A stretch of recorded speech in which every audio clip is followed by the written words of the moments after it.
Lafim-baovao hafa tanteraka kosa indray nanomboka androany ny hetsika fampafantarana ny kifafa sy ny borosy vaovao mitondra ny anarana hoe TP. Araka izany nisy ny fanentanana samihafa natao tamin'ireo toerana be olona mifamezivezy tamin'ity andro androany ity.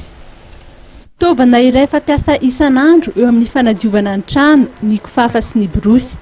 Ahitana karazany maro izy ireo ary misy ihany koa ny vokatra vaovao izay tonga eto amintsika amin'izao fotoana izao. TP zany dia marika vaovao, marika na kifafa sy borosy izy io vao tonga vao haingana eto à Madagasikara.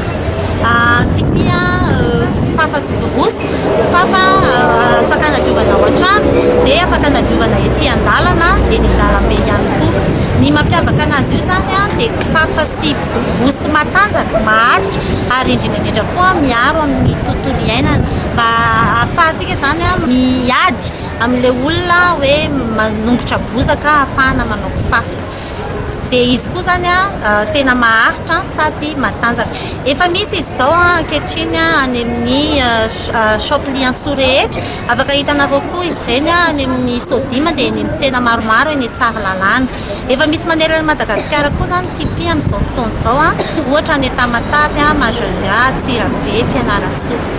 Nokendrena tamin'ny fanentanana natao tamin'ity andro anio ity raha ny voalaza ireo toerana betsaka olona ary natao ihany koa mba ho hitan'ny renim-pianakaviana indrindra ny vokatra TP izay tsy mora tapaka ary mateza.